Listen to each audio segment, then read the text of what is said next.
Hi guys. Today I'm going to be speaking on a little bit something different.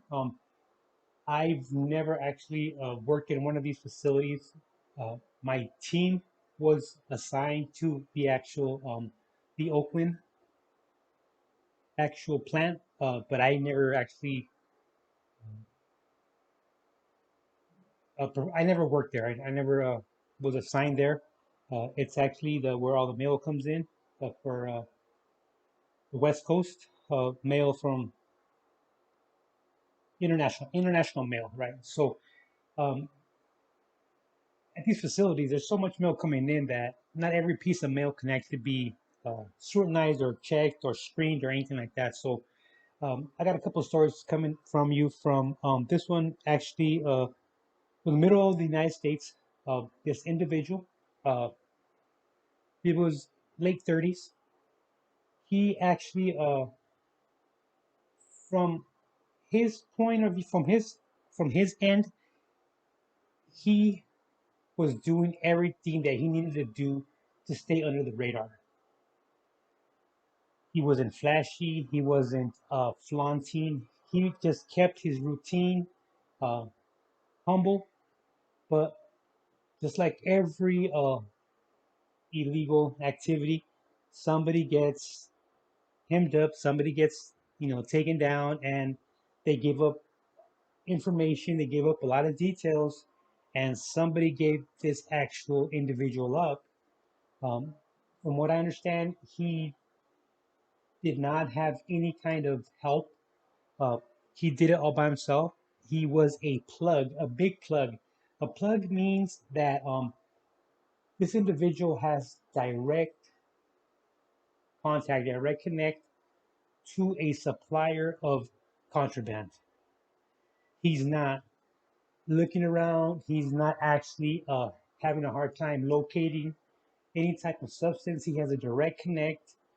His particular one was out of California, Arizona, and Texas. So he had actual quite a variety of actual products, and he was moving some pretty good amount of weight. So he was pulling some good weight, and it was for every all the substance that you can actually acquire in the street. So um, somebody actually fingered him. Somebody told on him, and they started watching him, and so they determined that he was getting his actual shipments, and he was also money was actually being shipped in regular postal packaging. So he had um, a very uh,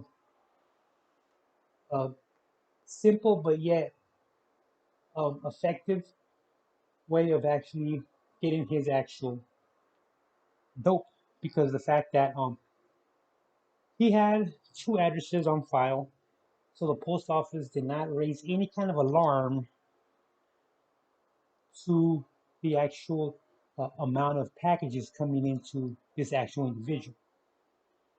And one of the actual packages that they intercepted contained $27,000. An additional package that contained $62,000 that was going out. And they actually intercepted a load of 6.5 pounds of kilos of coke. No, 6.5 pounds of coke. So about 12 keys. So that's actually for one individual, that's actually quite a bit of product. And obviously he was moving it, right? And as they were actually conducting these actual investigations, one of the packages, the actual coke, was being held for the fact that had to actually get searched. They had a search warrant and everything. They had to actually uh, get permission to actually open up this actual package. And apparently, somebody was tracking that actual package, and they checked 300 times on the status of that package. So apparently, they were waiting for that actual shipment. Uh, they checked 300 times the status of it, and unfortunately, they took him down. Not unfortunately, but but for him, unfortunately, someone told on him. You know what I mean? and you can only do so much to stay under the radar. And somebody called his number, and he got caught. So he was an earner. He was what you call an earner. Independent meaning he did not need any muscle. He had pretty much his actual buyers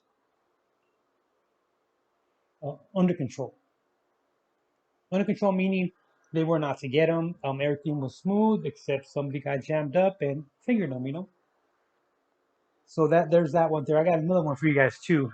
This actual individual was working out of the East Coast, and he was putting up some pretty good numbers. He was putting up some pretty good numbers to the tone of he was actually kind of in the rural area of actual uh, of the Virginias. So he actually supplied entire towns when he came into town. He would actually supply the entire town for the dope that he dropped off. And he again he dabbled in everything, and somebody pulled his number, got into a jam, and fingered him. So now they're keeping an eye on this guy, and they are not actually coming to a solid conclusion of actually how he's actually uh, getting his actual supplies. He's staying in his comfort zone. He's not going out of his comfort zone to go pick up anything or reload or have anything actually uh, conducted in a local street shopping center. This guy is doing none of the above, but yet he's actually delivering product. And I'm talking 10 pounds of a product at a time. So he was pretty much in demand. He had the actual plug also. Uh, and it turns out that this individual was also using the postal service, but in a twist. He actually got um, the actual mail carrier for his individual neighborhood. For his neighborhood, he got the mail carrier to actually agree to help him, and his suppliers were sending packages to names and addresses on this mailman's route to prevent any kind of arouse any kind of suspicion of this individual receiving too many packages. So therefore, the post mail carrier, he had the heads up on packages coming onto his actual route by name and pulling them for this actual individual to receive. So therefore, the postmaster is not actually going to give an alert. Why is this individual receiving so many packages? What's the deal here? No, these packages are spread out through this post carrier's route, and after they were assigned to his route in his truck, he actually proceeded to give all of these actual packages to this drug dealer. So there you go, folks. It's pretty pretty creative, I should say. Pretty creative. But again, unfortunately, somebody got taken down. Somebody got busted. So they gave him up. And this guy was also under the radar, not flashy, humble, keeping to his actual his comfort zone. But unfortunately, he got ratted on. Huh? Okay, guys, it's a couple of postal service actual stories. Don't forget to like and subscribe. Thanks a lot, guys.